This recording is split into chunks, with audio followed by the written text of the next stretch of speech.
নিউমোনিয়ায় আক্রান্ত পোপ ফ্রান্সিসকে গত ১৪ ফেব্রুয়ারি হাসপাতালে ভর্তি করা হয়। পরে বেশ কয়েকবার তার শারীরিক অবস্থা বেশ গুরুতর পর্যায়ে চলে যায়। ভ্যাটিকান নিউজ জানায়, শ্বাস-প্রশ্বাস সংক্রান্ত জটিলতার কারণে পোপ ফ্রান্সিসকে ভেন্টিলেশনে রাখা হয়েছিল। তবে কয়েকদিন আগে হাসপাতাল থেকে বাড়ি ফেরেন তিনি।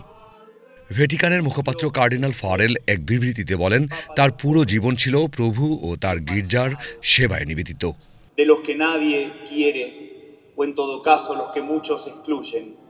মৃত্যুর একদিন আগেও তিনি সেন্ট পিটার্স স্কোয়ারে হাজির হয়ে হাজারো উপাসকের উদ্দেশ্যে শুভ স্টার বার্তা প্রদান করেন। ভ্যাটিকানের দাপ্তরিক ওয়েবসাইট দ্য হোলি সি এর তথ্যমতে পোপ ফ্রান্সিসের আগের নাম জর্জ মারিও বার্গোগ্লিও। জন্ম ১৯৩৬ সালের ১৭ ডিসেম্বর আর্জেন্টিনার বুয়েন্স এইরেসে। তার বাবা মারিও হোসে বার্গোগ্লিও এবং মা রেগিনা সিভোরি। ইতালীয় অভিবাসী বাবা মারিও ছিলেন রেলওয়ের হিসাবরক্ষক। কেমিস্ট হিসাবে প্রশিক্ষণ নেওয়ার পর ধর্মের পথে পা বাড়ান জর্জ মারিও।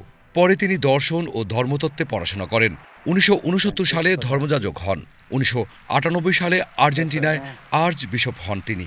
২০১৩ সালে তৎকালীন পোপ ষোড়শ বেনেডিক্ট পদ ছেড়ে দিলে পোপ নির্বাচিত হন জর্জ মারিও। নতুন নাম নেন ফ্রান্সিস। দক্ষিণ আমেরিকার কোনো দেশ থেকে নির্বাচিত তিনিই প্রথম পোপ।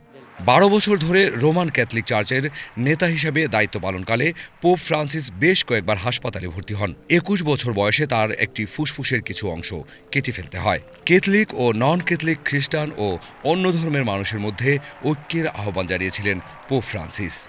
পোপ ফ্রান্সিস বলেছিলেন, ক্যাথলিক গির্জার দরজা সবার জন্য উন্মুক্ত।